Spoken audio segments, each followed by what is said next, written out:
Yo quería comenzar comentando un poco sobre mi historia, ¿no?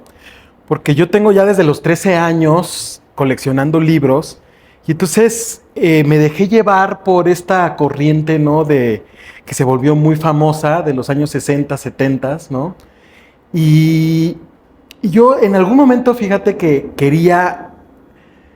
yo decía, bueno, ¿cómo no nací en esa época para conocer esos autores que me parecían en su momento maravillosos y me decían que eran maravillosos? Y me acuerdo de una frase que leí en un libro que dice, por haber, dice, si lloras por haber perdido el sol, las lágrimas no te permitirán ver las estrellas. Y creo que realmente esa época no me parece ahora tan maravillosa y tan sorprendente como la época actual de todas las autoras que están hablando de temas nuevos, de temas distintos, que están siendo disruptivas, ¿no? Y me siento muy honrado de poder estar aquí contigo, que eres editora de muchas de estas autoras precisamente, y que estás tan empapada en todo este tema, y que se está viniendo una nueva como corriente, ¿no? Sobre diferentes temas, porque cada autora tiene diferentes temas. En este caso en particular con tu libro sobre la paternidad, ¿no? Que hay un grupo de autoras que están hablando sobre este tema. Y aparte, cómo lo manejas, el uso del lenguaje, cómo metes este ensayo de las tarántulas y de las arañas. Entonces, me gustó mucho también la parte que eso, pues sí te pasó, ¿no? Cuando te enteras de que tu padre fallece y entonces decides empezar un viaje del héroe, ¿no? Una búsqueda para buscar, a lo mejor para encontrarte a ti, ¿no? Fíjate que yo platicaba precisamente en estos días que la gente decía, es que este libro me transporta a tal parte, me hace sentir esto, me hace sentir el otro. Yo les decía que el libro es un espejo, más bien, ¿no? En el cual te estás reflejando y estás viendo tú todas lo que traes, porque realmente no es tanto que el autor te quiera, bueno, sí, pero más bien también para el autor es una búsqueda, ¿no? Una búsqueda personal, que imagino que en este caso fue para ti, ¿no? Una búsqueda del viaje, la búsqueda de tu papá, ¿no? Pues no sé si nos quieras contar un poquito sobre de eso, ¿no?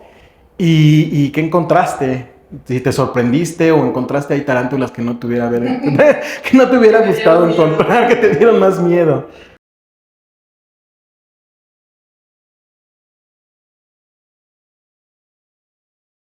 Muchas gracias, Jaime, por tu generosidad conmigo y por esta conversación que ya se ha extendido durante varios meses desde que nos conocimos, o quizás ya un año, no sé, más o menos.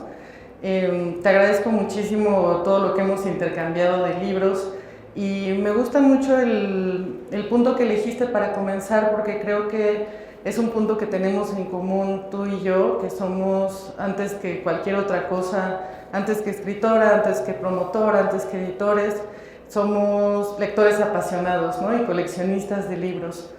Yo creo que yo empecé mi colección consciente de libros. Bueno, mi primera colección de libros fueron los libros gratuitos de la SEP, los del material de lectura de la Comisión Nacional de Libros Gratuitos, que se perdieron en alguna mudanza.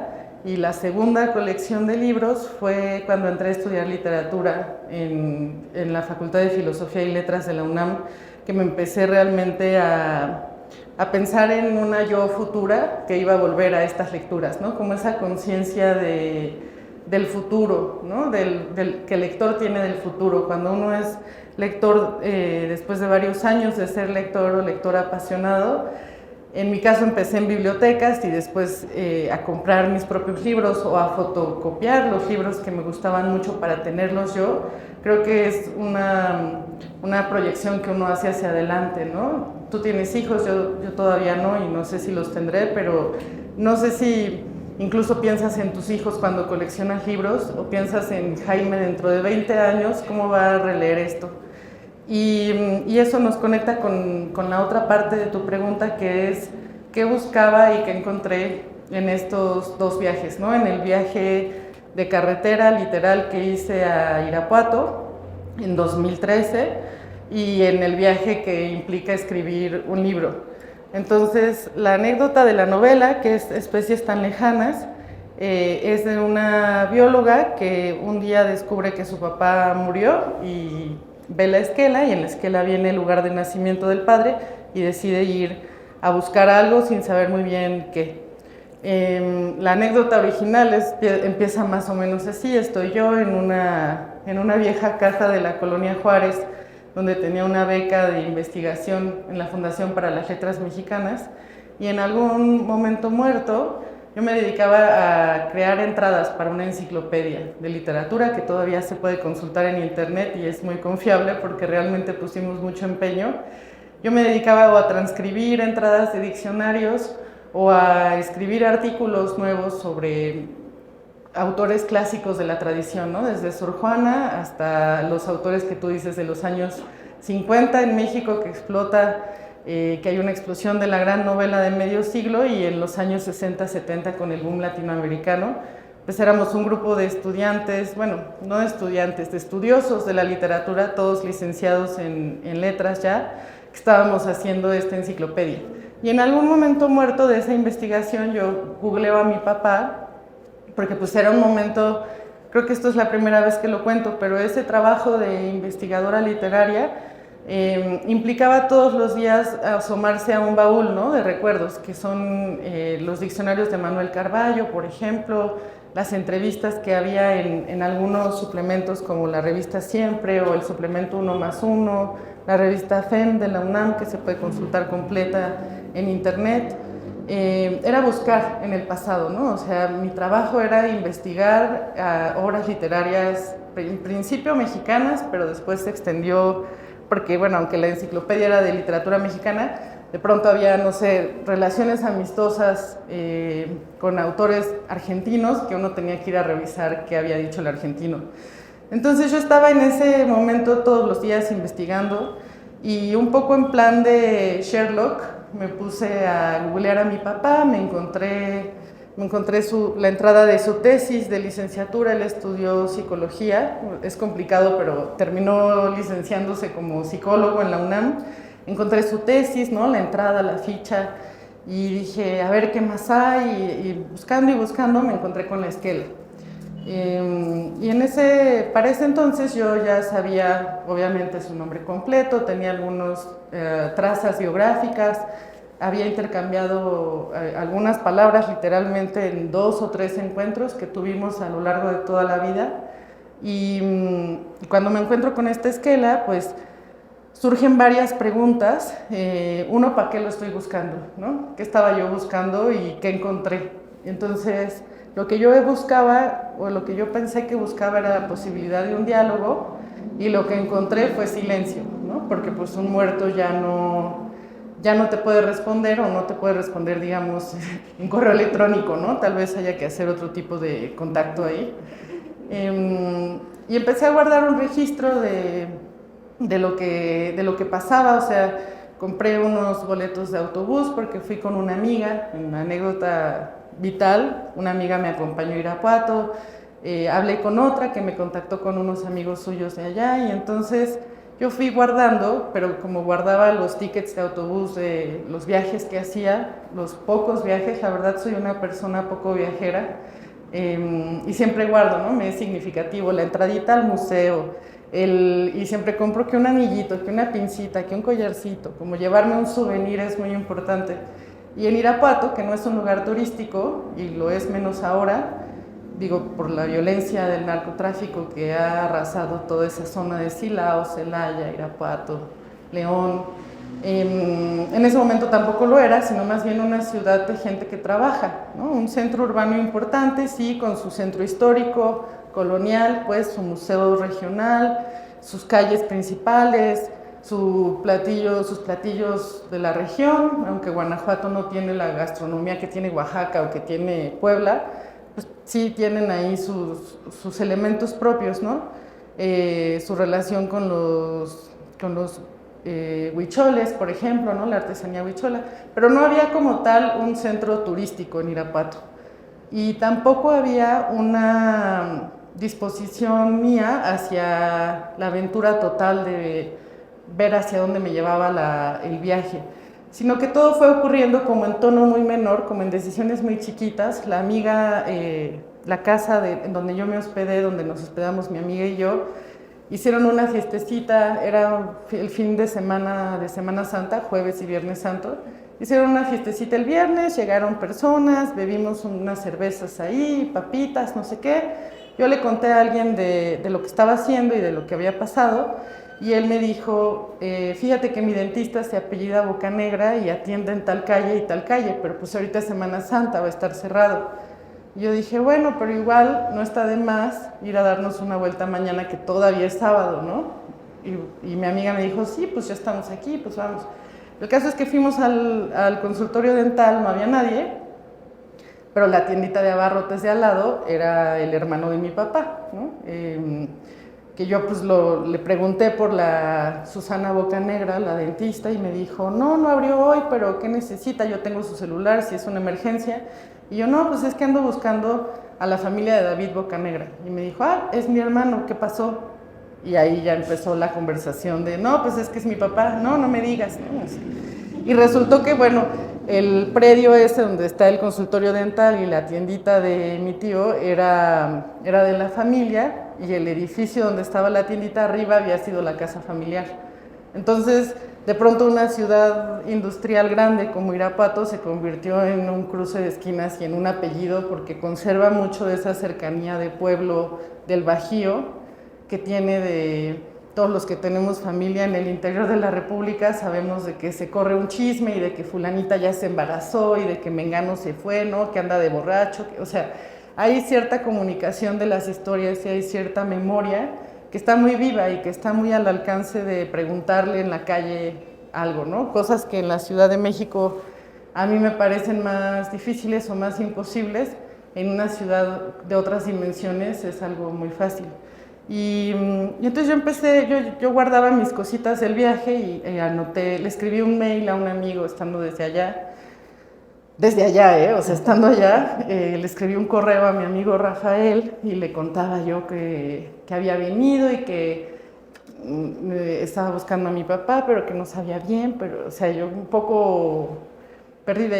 Regresé y le conté a varios amigos, todo el mundo era como, ay, bueno, qué bueno, ya lo encontraste, ¿no? Qué bueno. Porque al final ese conocer al tío, a lo que me llevó fue a poder ir al cementerio a donde está enterrado mi papá. Y entonces al final yo tengo el folleto del cementerio donde está enterrado y la cripta. Y es como, bueno, ya tengo a mi muerto localizado, puedo irle a poner flores, velas, lo que yo quiera, ahí está, ¿no?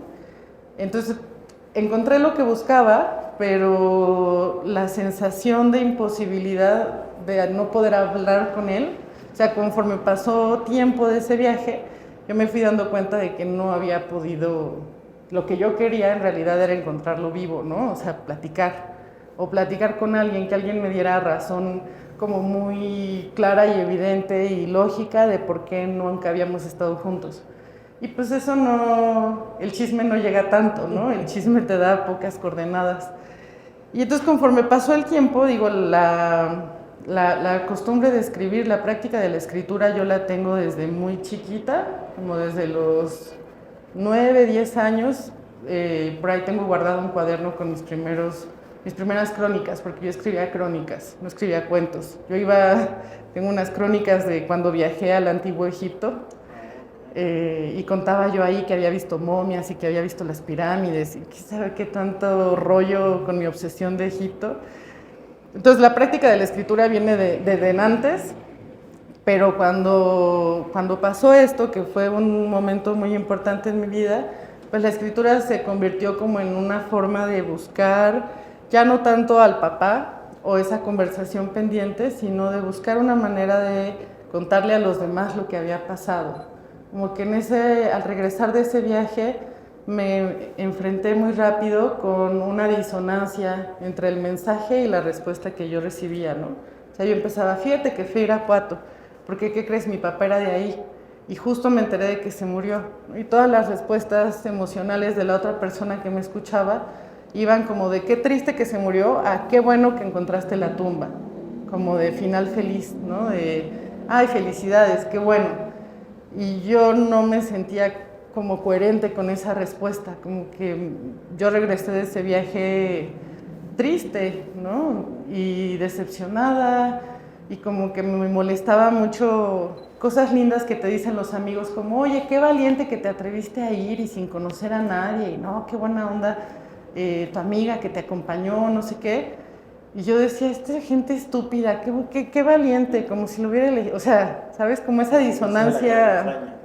Ajá, como cuando terminas, no sé, solo me había pasado de terminar con un mal novio y yo estar así destruida en la tristeza y que mis amigas dijeran, ay, qué bueno, ya te libraste de él, y ese enojo que dices, ¿cómo que te libraste si era mi pareja, no? Claro.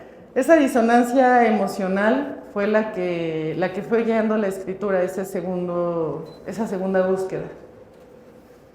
Fíjate que quería comentarte, ¿por qué, en qué momento decidiste meter un ensayo, ¿no? De arañas, en este caso, o de tarántulas? ¿Por qué no changos, no? ¿Por qué no delfines? No sé, ¿no? Cualquier otro tipo de animal, pero dijiste, no, bueno, tarántulas. Y bueno, a mí me gustó porque me gustan mucho los animales, pero sí me llamó mucho la atención, ¿no?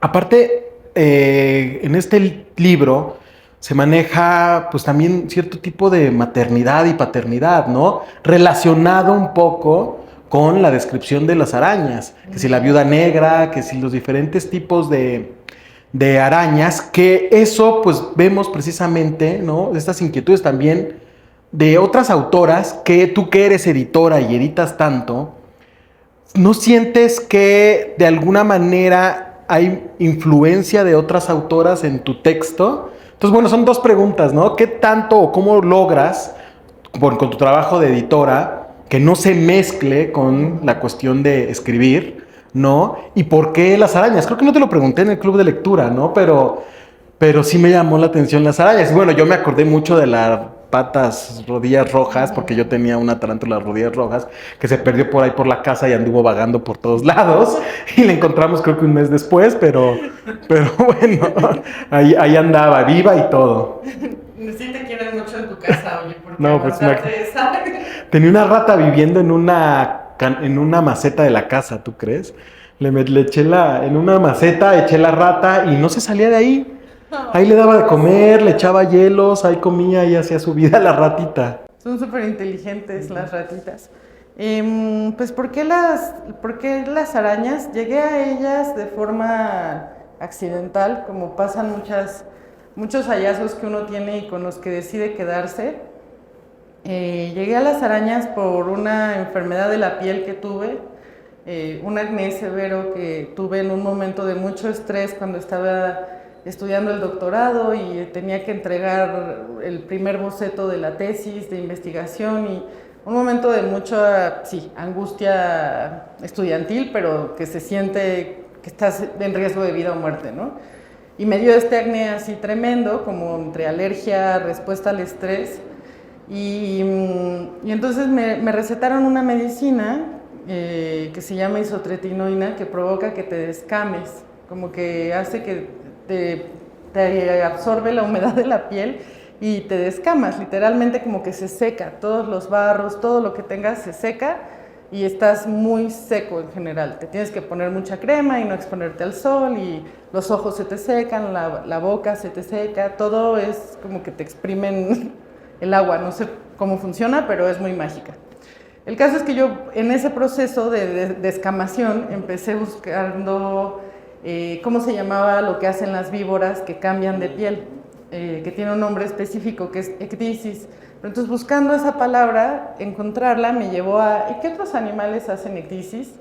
Y entonces me di cuenta de que los artrópodos, algunos artrópodos, los artrópodos son el grupo que incluye insectos y arácnidos, y algunos otros crustáceos también creo, cambian de piel. Pero eso no es un cambio de piel, es un cambio de esqueleto, porque su composición anatómica es muy distinta a la de los mamíferos, y entonces realmente su composición ósea, sus huesos, están por fuera y no por dentro de la piel, ¿no? Digamos que ellos son suaves por dentro y duros por fuera, al revés de cómo funcionamos los mamíferos. Y ahí empecé a ver videos de las arañas, y me pareció el proceso de cambio de esqueleto muy brutal y muy aterrador, pero también como de una belleza muy extraña, ¿no? Como de intentar encontrar en eso algo empático a lo que yo estaba viviendo.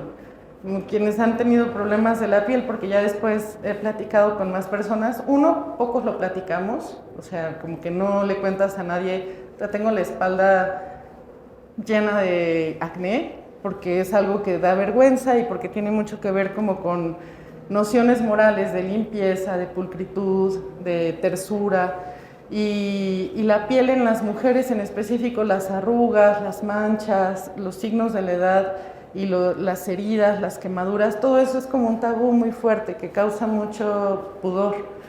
Y yo creo que las cosas que nos generan esa sensación de bajar la mirada, como de dejen de verme, es donde realmente te puedes conectar con otros, ¿no? Cuando empiezas a ver que al otro también le da vergüenza lo mismo que a ti, ¿no? Y lo de las arañas me parecía como es algo tan repulsivo, pero a la vez la araña está naciendo de sí misma, se está volviendo más fuerte, está creciendo, como que resaltaba muchos elementos positivos de ese cambio que yo no era capaz de ver en mí misma y que logré ver gracias a esa proyección en las arañas. Ahora, lo de contar las dos historias o la de meter el ensayo de las arañas dentro de la novela, eso tiene que ver como con algo mucho más difícil de rastrear para mí, que es este mecanismo literario con el que funcionan las metáforas en la poesía, por ejemplo, de encontrar dos cosas distintas y lo que tengan en común, eso mostrarlo en un poema, ¿no? Y de manera que, no sé, los dientes de una doncella y un collar de perlas tienen en común lo blanco y lo pequeño y redondo, ¿no? Y entonces, en vez de hablar de me deslumbran tus dientes cuando sonríes, puedes decir me deslumbran tus perlas cuando sonríes, ¿no? Y ahí generas como un cruce de dos imágenes que tienen una sola cosa en común y se genera como una mirada renovada, como que algo, estamos acostumbrados, las bocas tienen dientes, pero si escuchas las bocas tienen perlas, como que prestas atención. Eso ya rastrear como específicamente el momento en el que decidí que lo de la piel y el estrés y esta experiencia de disonancia cuando busqué a mi papá se conectaron, no lo sé, ¿no? Esos hallazgos son un poco, uno no los controla, o al menos yo todavía no estoy en ese momento de mi arte o de mi oficio en el que los pueda controlar muy bien. Y no quería dejar fuera lo que dijiste sobre el grupo de autoras que compartimos la exploración sobre los temas del padre, porque creo que es algo que ensayo y que pienso y no siento que termine yo de llegar como a qué hay ahí, por qué estamos pensando en esto 4 personas al mismo tiempo, sí de un mismo círculo social, pero tampoco éramos mejores amigas, ¿no? Me refiero a Aura García Junco, Almadelia Murillo, Didi Gutiérrez en otro tono y yo. Las 4 estuvimos escribiendo nuestros respectivos libros en 2018, 2020 y las 4 publicamos, no sé, 21, 22, 23, por ahí. Yo publiqué este libro en el 2024 en Sexto Piso, pero ya había sido publicado en 2023 en España. Y antes de eso había ganado yo una beca del FONCA con él en 2020. Entonces es un proyecto que yo ya traía y que Aura, por ejemplo, Aura García... Fue en el 21, ¿no? Aura, o algo así. Aura y yo entramos al FONCA ella con el proyecto de la biblioteca de su papá y yo con el proyecto de las arañas y mi papá sin saberlo. O sea, pero recuerdo haber hablado con ella de, ay, me dieron el FONCA, ay, a mí también, ay, todavía alcanzamos, porque somos casi de la misma edad. Y hay algo de fondo que debió habernos permitido llegar a esa reflexión, ¿no? O sea, yo pienso en ellas por separado. Y bueno, Almadelia tenía otra novela que se llama El niño que fuimos, en donde ahonda en sus experiencias de infancia y en la relación con sus hermanos y con el entorno escolar y el orfanato y el internado y como toda esa sensación de ser hijas, ¿no? Aura, su libro previo, el de El día que aprendí que no sé amar, es más bien una exploración de las relaciones románticas y de lo que uno espera respecto a la poligamia y respecto al autoconocimiento, del placer, y es decir, no tienen nada en común entre ellas dos, ¿no? Y Didi, el libro previo, era un libro de cuentos, una antología de mujeres inventadas, que se llama Las Elegantes, y mi escritura previa había sido una tesis de doctorado de 3 escritoras mexicanas. Entonces, yo digo, si no veníamos del mismo lugar, ¿cómo llegamos todas qué nos autorizó o qué nos invitó a pensar en el padre casi al mismo tiempo? Y lo único que me imagino que tuvo que ver fue el boom feminista de 2018, cuando pasó lo del Me Too y que pasaron varias cosas en México, en redes sociales. O sea, 2015, 2016 salió el hashtag de mi primer acoso. Y luego, o sea, en Twitter empezó a haber como testimonios de las primeras veces que nos acosaron a todas, y después hubo algo sobre quejas sobre la denuncia del Me Too, que tuvo que ver con las trabajadoras de la industria del cine y de lo audiovisual en Estados Unidos. Y después llega el Me Too a México, pero ya llega sobre una base, según yo, en donde ya habíamos empezado esa conversación. Y supongo que algo tuvo que ver como con replantearnos la figura de los hombres en el espacio público y de nuestros afectos. Al menos hablo por mí, a mí el Me Too, la verdad la pasé muy duro, como que nunca entendí bien ni mis propias experiencias con los hombres. O sea, me empecé a pensar, ¿fueron violentas? ¿No fueron violentas?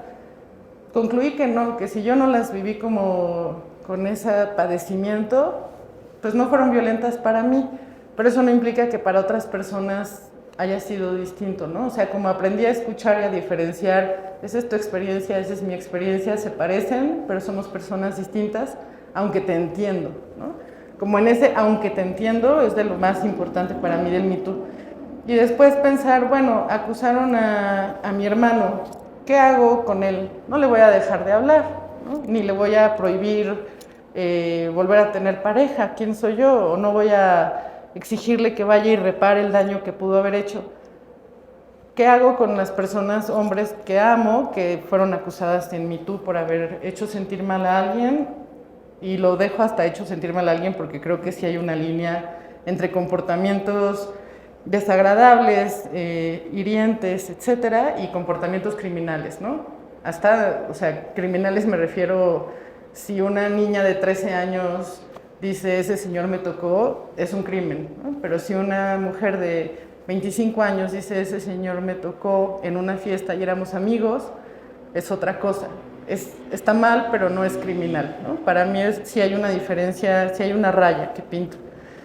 En el caso de los no criminales, ¿qué hacíamos con ellos, no? Creo que por ahí empezó, al menos en mi caso, como ¿qué hago con los hombres? ¿Y qué he hecho con los hombres? ¿Y cuál es el hombre por antonomasia? Pues el papá, ¿no? El padre. Y creo que eso sí lo tuvimos en común Almadelia, Aura, Didi y yo, en distintas medidas y en distintas intensidades, pero sí coincidimos al menos con Aura y con Almadelia en conversaciones sobre el Me Too o en marchas del 8M, como que siento que el feminismo sí es algo que tenemos en común desde hace varios años.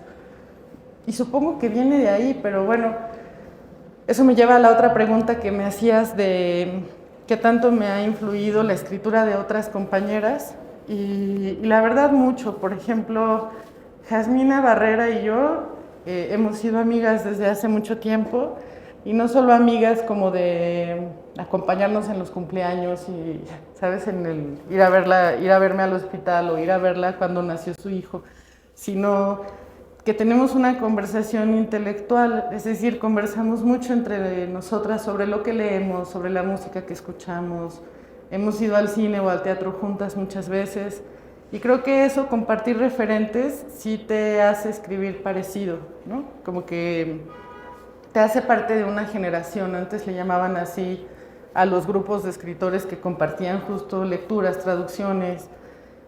Cuando ella tradujo Las pequeñas labores de Rivka Kallchen junto con Alejandro Zambra, Me acuerdo que una tarde llegué a su casa y estaban ellos dos clavados con un fragmento del libro que estaba en inglés, como imitando inglés antiguo, y querían ponerlo en español imitando español antiguo, y entonces yo empecé a leerles partes del Quijote en internet para que pudieran como agarrar el ritmo de ese lenguaje y qué palabras se usaban, y en vez de decir hojas dice fojas, y en vez de usted dice vuestra merced, cosas así.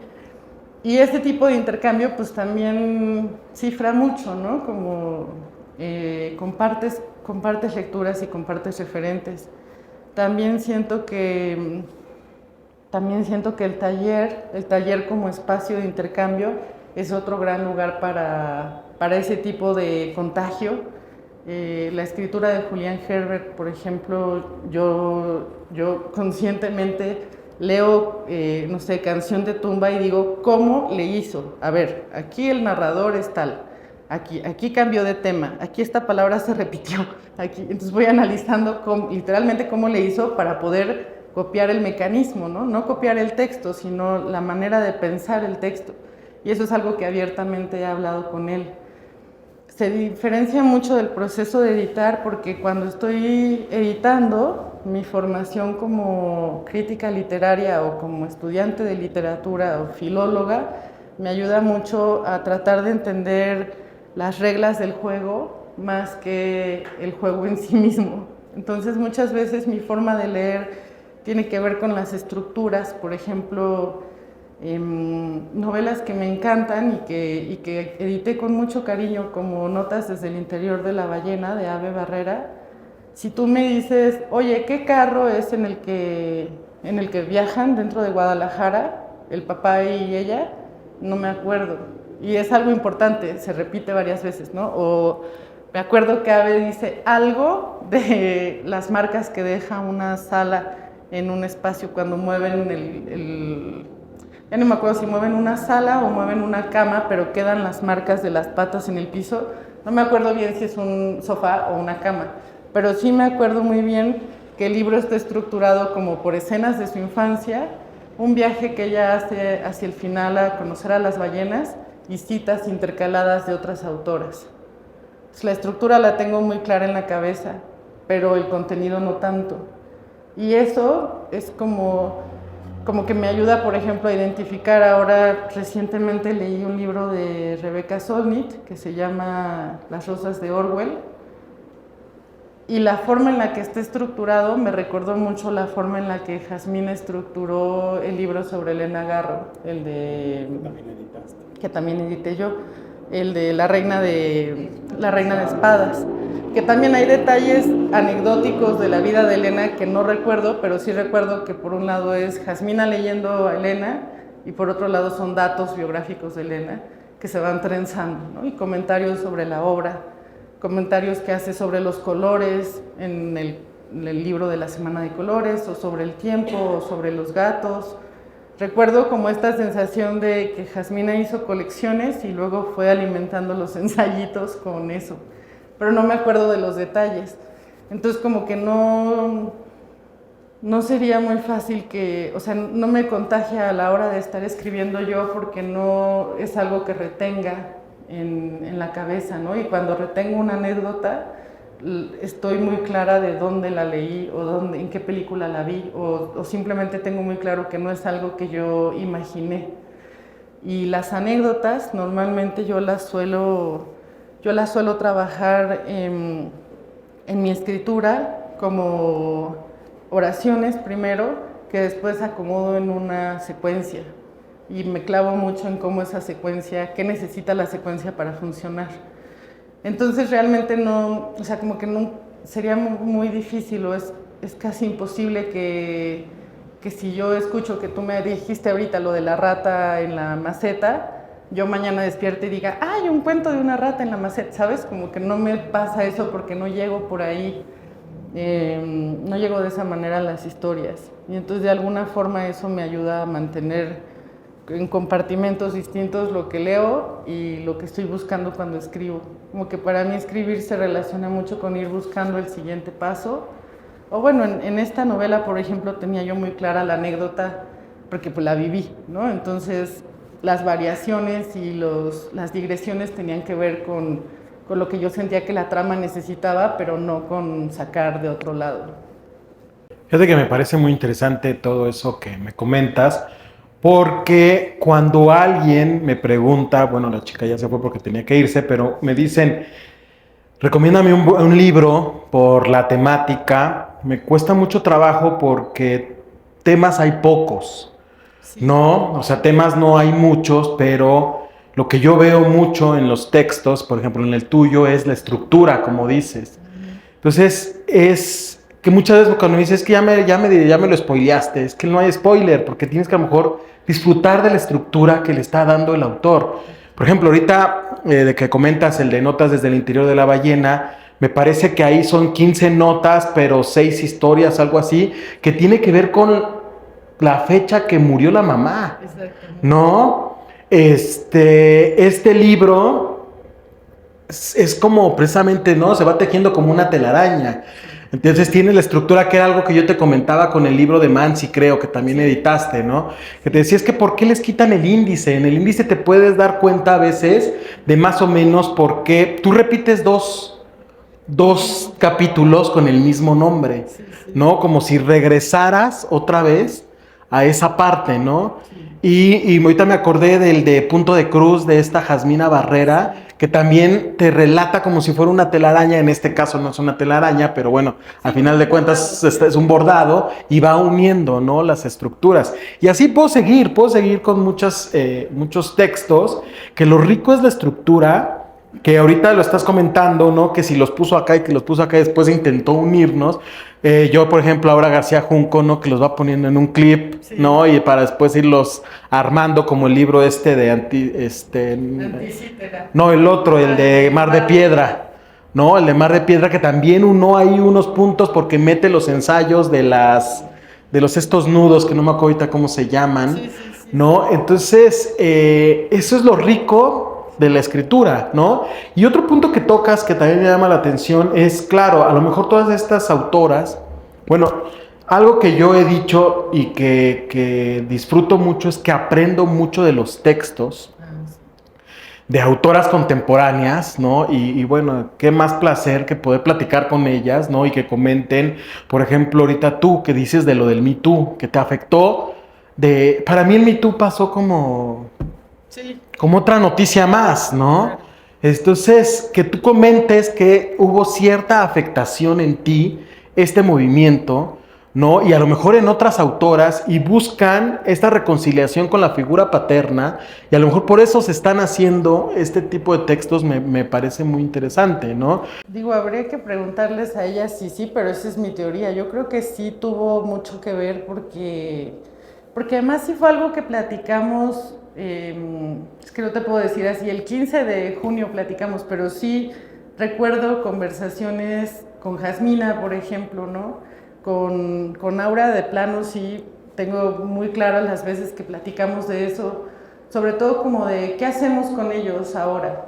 O sea, porque en el primer momento de Twitter Me Too hubo como una catarsis muy fuerte de...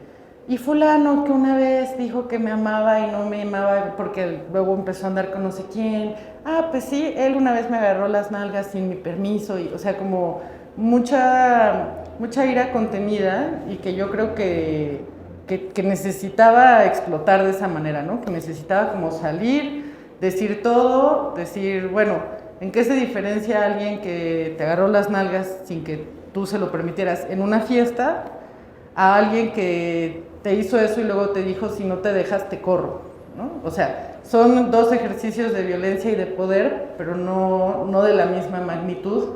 Y el que te dijo, si no te dejas te corro, merece que lo destituyan, y el de la fiesta merece que todos le digan, oye, no te pases, ¿no? ¿Qué estás haciendo? Eres un imbécil, o vete de la casa, no puedes hacer eso en mi fiesta, ¿no? Que la misma comunidad lo regule, que sus pares lo regulen, no que una autoridad lo castigue.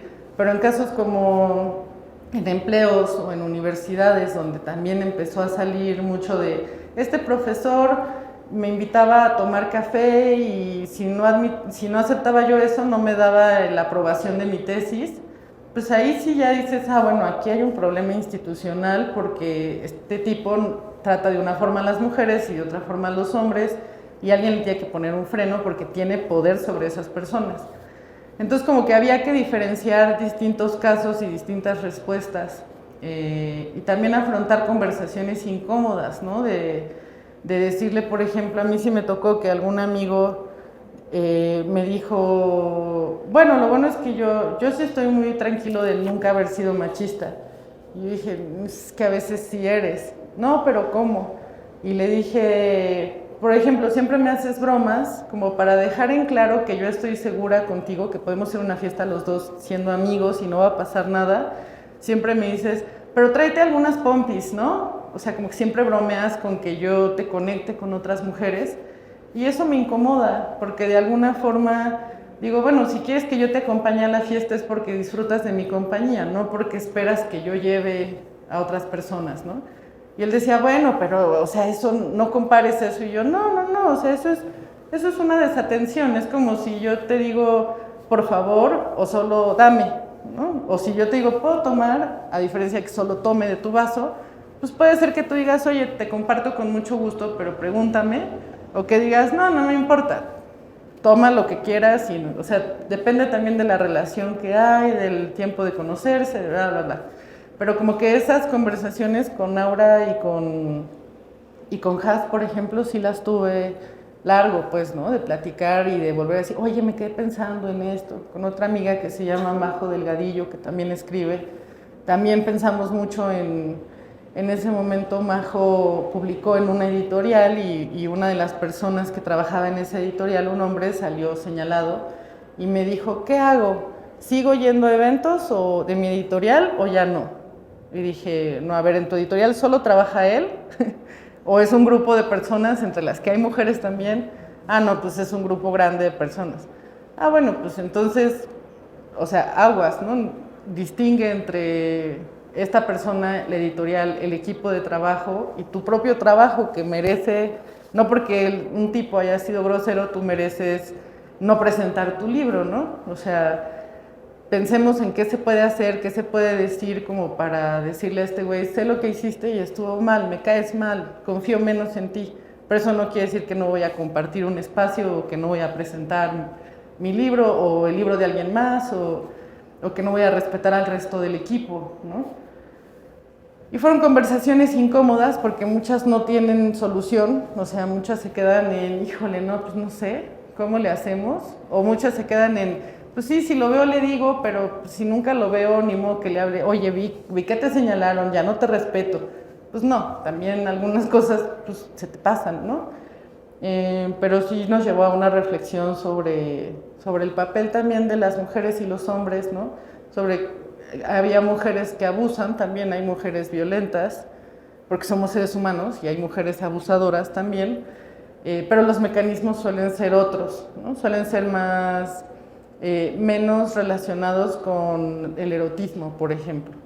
Suelen ser, ¿no? Hay casos, pero es más común que haya jefes acosadores sexuales y quizás que haya jefas acosadoras manipuladoras, ¿no? Pero la violencia se ejerce de distintas formas y distinguirla está bien, o sea, ponerse a pensar en ella y hablar de eso y escuchar a los demás que tienen otra cosa que decir, pues también te va llevando como a conocerte mejor a ti misma. Quería preguntarte, al final del día con este libro, ¿sientes tú que creaste la figura paterna que querías o no? ¿O ahí te quedaste como que a medias, algo faltó o incompleta? ¿O cómo te sentiste? Ay, esa es muy buena pregunta, Jaime, porque me pones en jaque. No construí la figura paterna que me satisface, pues.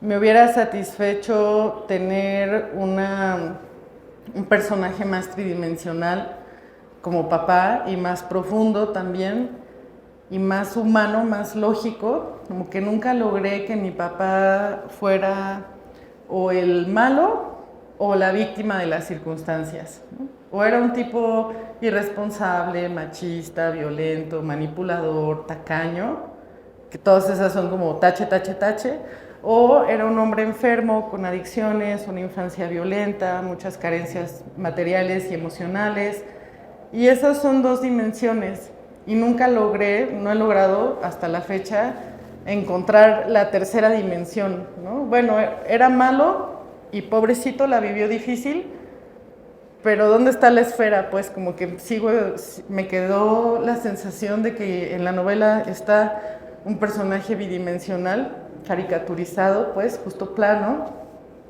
y que la novela más bien se trata de cómo no logré eso, cómo no he logrado ese descanso o esa tercera dimensión, y de alguna manera después de escribir esto pienso que esa posibilidad se fue, porque la tercera dimensión está en la vida, en las acciones y en las decisiones que uno va tomando, y esta persona está muerta, entonces ya no hay cómo soplarle ese aliento para que vuelva a ser alguien complejo, ¿no? Ya es un relato de distintas personas, pero una historia. Así. Claro que sí, súper Gaby. Gracias por venir. No, gracias a ustedes. Yo no es pregunta, más bien es un comentario. Ahorita retomando el tema del que estaban hablando del Me Too. En 2018, bueno, ustedes saben que yo tengo 2 niños chiquitos. Bueno, ya no son tan chiquitos, pero en ese tiempo sí estaban muy chiquitos. Entonces, cuando yo empiezo a escuchar toda esta problemática, yo como mamá me empiezo a cuestionar cómo le tengo que hacer para educar a 2 varones en esta época, para que no repliquen ciertas cuestiones que por costumbre se les enseñan a los hombres, ¿no? Y que en este caso, por ejemplo, Jaime dice, pasó sin pena ni gloria, porque a mí en ese momento no me afectaba, pero ahorita tú ya empiezas a cambiar un poco esa mentalidad. Entonces, yo en 2018 empiezo a cambiar, empiezo a investigar un poco, y lo decía la vez pasada con Tsunami, no me considero, o sea, sí me considero feminista, pero no tan feminista, porque no sé qué tanto abarcar en ese aspecto. Y tocando el tema de la relación de los padres, pues yo recientemente tuve que regresar a terapia, un gran breakdown emocional que tuve, pero me percaté que en esta terapia, en estas sesiones, hablaba mucho de mi relación con mi papá. O sea, sí con los dos, mamá y papá, pero sobre todo con papá. Y me di cuenta de que mencioné a Almadelia, a Jasmina, a Aura, y es decir, me acuerdo que incluso le dije a la terapeuta, ¿por qué ahorita me estoy empezando yo, Gaby, a cuestionar muchas de las acciones de mis papás, sobre todo el de mi papá, a partir de que yo empiezo a leer estas escritoras? ¿Qué se dio ahorita para que varias empiecen a escribir y alzar la voz? Creo que lo que sí, a partir del Me Too, lo que se dio fue empezar a cuestionarnos nosotras como mujeres, qué es lo que nos gustaría enseñar a las, si es que quieren tener mamás, si es que quieren queremos ejercer nuestra maternidad libre, qué es lo que deberíamos preservar de generaciones pasadas y qué es lo que deberíamos de erradicar completamente. Entonces, es algo que agradezco, dolorosamente agradezco que haya pasado y que tenga la posibilidad de conocerlos a todos ustedes, porque empiezo yo a cuestionarme ciertas cosas que ahorita me están doliendo mucho, pero que posteriormente yo puedo ayudarles a mis hijos a que no cometan los mismos errores machistas que mi papá todo el tiempo ha replicado, pero que tampoco son culpa completamente de él, porque son de la manera en la que él fue educado. Entonces es como complicado, pero pues yo lo agradezco. Ay, Gaby, muchas gracias por la confianza, por la cercanía, y también porque yo creo que tú reúnes a un montón, abres espacios seguros para que otras mujeres se puedan acercar a preguntarse esto, en un lugar en el que no las van a juzgar por ¿cómo que no sabes educar a tus hijos? ¿Sabes? Como todas las preguntas que nos recae también a las personas que no somos padres o no somos madres. Intento tener mucho cuidado cuando convivo con las niñeces de otras personas, de no replicar, ¿sabes? Mensajes que de alguna manera le vayan a rebotar a la mamá o al papá, porque a mí de niña me preguntaban mucho, ¿y tu papá? ¿Y tu papá en qué trabaja, por ejemplo, no? Yo decía, ya viene mi mamá, es que sale del trabajo ahorita, ya va a llegar por mí. Ay, ¿en qué trabaja? Ah, es secretaria. ¿Y tu papá? Y era como, no sé, no sé, o es psicólogo. Ay, qué padre, y nunca viene por ti, y es como, no vive conmigo. O sea, te empieza a llevar a otras respuestas, ¿no? Y entonces yo con los niños y las niñas que convivo, cuando están cerca de mí, trato de ser muy cuidadosa o de no reforzar, ay, qué bonita te ves, estás muy linda, princesita, no sé qué, que eran cosas que a mí me decían de niña y que he escuchado que decimos como una forma de expresar afecto o de expresar buena hondez, que pueden ser de otro tipo, ¿no? Por ejemplo, no sé, señalar otras características o me gusta mucho la manera en la que mueves las manos, ¿no? O me gusta mucho tu manera de expresarte, o me gustó mucho cómo me sonreíste, o sea, como señalar acciones que no necesariamente sean características físicas de la niña o del niño. O, ay, estás gordita, ¿no? A mí me acuerdo cuando me empezaron a molestar con que estaba gordita, o que ya había embarnecido, o que estaba muy alta. ¿Cuántos años tienes? ¿Pero por qué estás tan alta? ¿Pero por qué estás tan alta? Que era como, bueno, no sé, ¿no? Sí, no sé. Y entiendo que vienen de un buen lugar, pero creo que es chamba de todos y de todas, sí, responsabilizarnos de lo que les decimos a los niños y a las niñas. Y bueno, creo que el trabajo que tú haces en promoción de la lectura y con tu club y con tu estar presente también, genera otras vías y genera otras preguntas y otra forma de leer y otra forma de estar que es más amplia, ¿no? Y menos dolorosa. Gracias. Yo siento que es algo muy difícil que se tiene que hacer. Yo tengo apenas 2 años trabajando en la educación de mis hijos, en la nueva educación de mis hijos que intento darles. Pero primero he tenido que cambiar yo y darme cuenta de muchos aspectos que yo hacía y un poco en algún momento estos libros y el feminismo me ofendió, ¿no? Porque yo decía, no, es que yo no lo hago con mala intención, ¿no? Pero ya recapacitando, ¿no? Ya reflexionando un poco y volteando ciertos comentarios, ¿no? Como igual, ¿no? Comentarios que se pueden malinterpretar o comentarios que tienen que ver con el aspecto físico, que tenemos muy arraigados y que sigue costando muchísimo trabajo. Yo hace unos días vi a una señora que no había visto hace un año y me dijo, tienes que ponerte a dieta, estás muy gordo. Así, de entrada, ¿no? Entonces, antes que otra cosa, me dijo eso. Antes de que hola, ¿cómo estás? Y todo, Sí. ¿no? Entonces son comentarios que en la familia muchas veces se hacen y que yo también replicaba, ¿no? O qué bonita te ves, pues que yo no quiero que tú me digas que me veo bonita, ¿no? Y no tengo por qué decirte que te ves bonita, ¿no? Y entonces yo lo comentaba la otra vez con un señor y me dice, es que ¿qué? ¿Pero por qué está mal si es un piropo? Pero es que no tienes por qué hacer esos piropos, ¿no? O sea, ya que lo empiezas yo también me sentí ofendido y dice, pero pues si le estoy haciendo un cumplido, ¿por qué se ofende? ¿No? Sí, Entonces, el cambiar, yo darme cuenta de que efectivamente yo no quiero a veces que me hagan un piropo, ni que me digan si estoy gordo, si estoy flaco, si me veo bien, si huelo rico, si no huelo rico. No quiero que me digan nada de eso, ¿no? Lo mismo sucede, ¿no? Al revés, ¿no? Porque yo sí le tengo que decir, pero a mí me acostumbraron a que tienes que decirle a una mujer que se ve bonita. claro, como es una forma de ser amable. Exacto. Como dices, por favor y gracias, dile un halago. Y pues es difícil desandar esa educación. Es complicado, ¿no? Y decir, bueno, es que es como para iniciar conversación. Puedes iniciar conversación de muchísimas otras maneras que no tengan que ver con qué haces, a qué trabajas, cuerpo, cosas personales, ¿no? Claro. Y aparte lo replicamos muchas veces en la casa con los hijos, ¿no?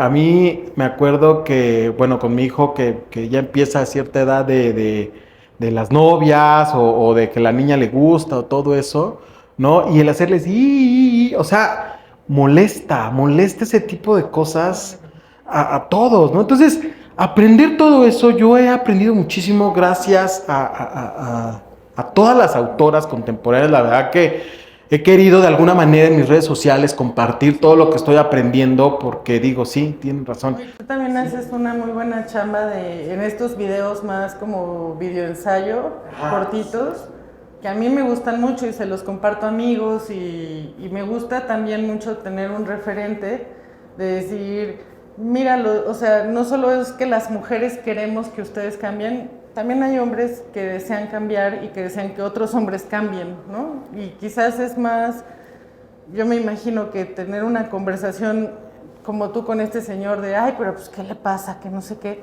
Si la tiene conmigo, a lo mejor vamos a llegar a un límite en donde yo voy a decir, bueno, ¿no?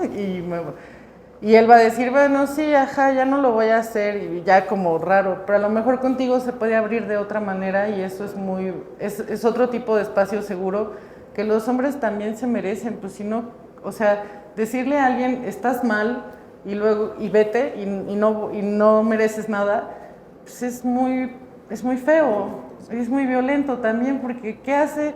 Yo pienso, cuando yo he ofendido a alguien, cuando he lastimado a alguna amiga o algún amigo, o a alguna pareja, o a algún familiar, sí me gusta tener la posibilidad de escuchar qué puedo hacer para que esto no ocurra otra vez, ¿no? O por qué te lastimó tanto, y por qué no me dijiste, y luego qué pasó, no, pues es que me dio miedo decirte, o sea, la oportunidad de hablar es muy importante, ¿no? Sí, la comunicación, perdón. Yo creo que también ahorita nos estamos también cuestionando muchísimo el verdadero papel de la paternidad, porque el de la maternidad siempre lo hemos tenido claro. Sí. Porque desde siempre a nosotros las mujeres siempre nos han inculcado de que es tu hijo, te dolió, cargas con él. Sí. No importa si tienes diarrea, tu hijo va a estar ahí, te va a ir a buscar. ¿Y el papá? Entonces, yo ahorita me estoy preguntando, por ejemplo, si tuve la fortuna, entre comillas, de tener a un papá presente, porque toda mi vida estuvo conmigo, pero no estuvo conmigo. ¿Por qué? Porque tenía que trabajar. ¿Por qué? Porque era el proveedor. Y lo entiendo. Sí, sí. Porque era lo que se acostumbraba, ¿no? Pero ahora regresando y ya estando más grande, es decir, no conozco a mi papá. Y sin embargo volteo y veo a mis hijos, y mis hijos sí conocen a su papá. Sí saben qué es lo que quiere, sí saben qué es lo que le gusta, si saben cuando se siente cansado, cuando quiere estar con ellos. O sea, mi esposo sí no importa si estuvo en una oficina espantoso, pero siempre tiene tiempo para estar con sus hijos, para platicar con ellos, para ver qué es lo que necesitan, no nada más en la parte material, sino también en la parte emocional. Y eso, yo creo que ver todo eso fue lo que me causó esta... Sí, como... Ajá, o sea, decir, ¿dónde estuvo mi papá? Y entonces empezar a cuestionar cuál es el verdadero papel de la paternidad. Y entonces, vuelvo a la misma, vienen a mí, ustedes escritoras, que ya se cuestionaron eso y que tuvieron la valentía de escribirlo y decir, no sé si estoy bien, no sé si está mal, pero aquí está, esto es lo que yo pienso. Entonces es como una cadenita. Entonces sí, insisto, duele, pero lo agradezco.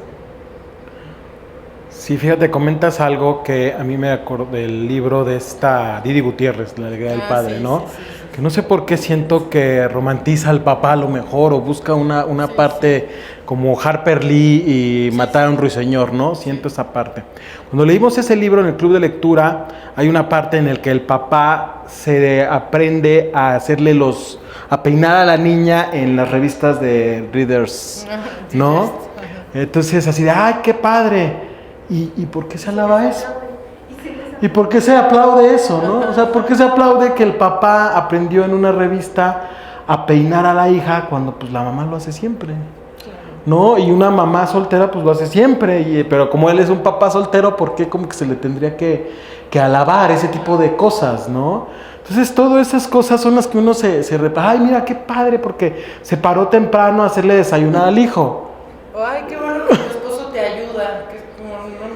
ayuda, ¿no? O sea, claro, pues es parte de la educación, ¿no? O sea, es compartido, tiene que ser compartido, ¿no? No tienes que agradecer el que se pare a darle desayunar al hijo o agradecer el que le haga la leche, Claro. ¿no? Cuando es parte o que lo lleve a la escuela, etcétera. 20,000 temas que creo yo se tienen que ir deconstruyendo e ir aprendiendo, tanto hombres como mujeres. Digo, yo tengo muchos temas que quiero sacar, ¿no? Y que he aprendido con esto, pero bueno, no sé cómo andemos de tiempo. Es que nos vamos a hacer hace rato, un momento, fue Gabriela Damián y Elisa de Gortari. Felicidades. Muchas gracias. Les mando un abrazo enorme tanto a Gabriela Damián como a Elisa de Gortari, que son dos grandes amigas y dos muy buenas escritoras también. La canción Detrás de todas las cosas de Gaby Damián en Elefanta, corran a leerlo, es una edición preciosa y vienen sorpresas, no diré más. Sigan a Gabriela Damián muy de cerca y Elisa de Gortari, Todo lo que amamos y dejamos atrás en Alfaguara, una novela también urgente, necesaria, muy inventiva. Ella, por ¿También ejemplo, editaste? no, ella no la edité, fíjate, Pero el de Gaby sí. pero el de Gaby sí, el que viene de El que Gaby, viene de Gaby. el otro lo editaron otras personas. Pero en la novela de Elisa de Gortari me gusta mucho que está la curiosidad científica. Vas a ver, no se mete con las arañas, pero sí se mete, por ejemplo, con explicar por qué la Tierra tiene anillos como Saturno. Y entonces, porque es un mundo futuro, es una distopía, utopía, según se vea. Tengo muy pendiente ese. Te va a gustar mucho. Y entonces ella dice en una entrevista, ¿no? Como yo dije, yo en la novela quiero hacer lo que quiera y si la Tierra quiero que tenga anillos como Saturno, ya luego veo qué tenía que pasar para que eso ocurriera. Y me gustó mucho ese acercamiento porque muchas veces llega uno así a los hallazgos, ¿no? Que dices, wow, seguro ella está obsesionada con Saturno y por eso entendió los gases, cómo funcionan las piedras y entonces lo puso y fue al revés, ¿no? Primero quiso el capricho y luego encontró el camino. Y poner un capricho y luego encontrar el camino, pues es escribir, ¿no? Al final, siempre que alguien pregunta, bueno, ¿hubieras podido no escribir? Yo no, porque escribir es una necesidad. Me preguntan mucho, por ejemplo, oye, pero si eres editora, ¿tienes tiempo para escribir? Y yo siempre tengo tiempo para escribir. Es como si me preguntaran, ¿tienes tiempo para respirar? O sea... Es terapia, ¿no? Es terapia y es una forma de entenderme a mí misma y es una forma de entender lo que me pasa, es una forma de hacer registro, ¿no? Escribo muchas veces, llevo un diario de lo que he editado, de los libros que he editado, porque hay muchas anécdotas y muchos pequeños detalles que me gusta que no se me olviden, pues, ¿no? Entonces...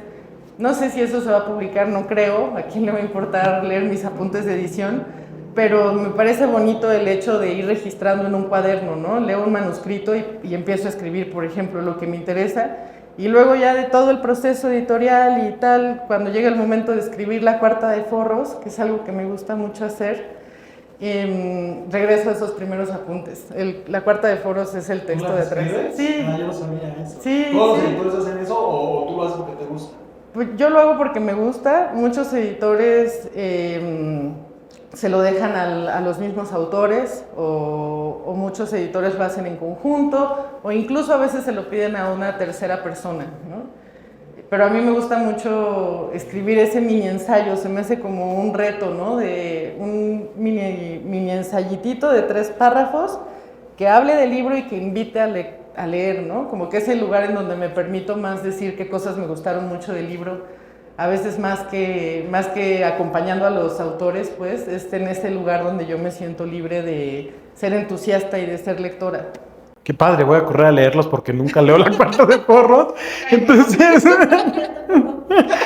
voy a ir a leerlos porque me parece interesante esa parte. Pero pues bueno, ¿hay alguna otra pregunta o comentario? ¿No? Y ya el tiempo ya creo que ya también se acabó, ¿no? Muchas Bueno, gracias pues, a Gandhi, muchísimas gracias. a Sexto Piso, Mariana, Pelito, Margarita también, Natalia, ay, señor, puede mencionar a todos. Gracias a mi mamá por estar aquí, gracias Gaby, gracias a ustedes también que llegaron acá, Jaime, muchísimas gracias de todo corazón, eres muy, muy chido y espero que nuestra amistad dure muchos años, porque es difícil encontrar a alguien con que tienes tanto en común y tan poco en común al mismo tiempo, ¿sabes? Como igual en nuestro día a día, ahorita que decías, ay, vengo de dejar a mis hijos, yo pensaba, wow, yo vengo de estar en la oficina y luego el Uber, o sea, qué día tuvo él y qué día tuve yo, y es muy chido poder compartir algo tan inmaterial, pero tan importante como las historias que nos atraviesan. Muchísimas gracias, Naya.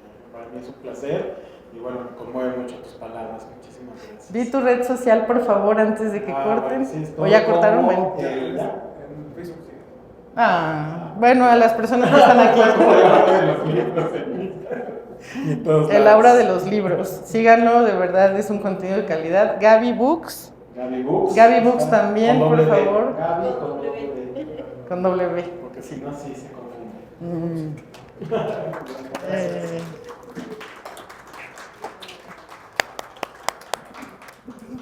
Ay, sí.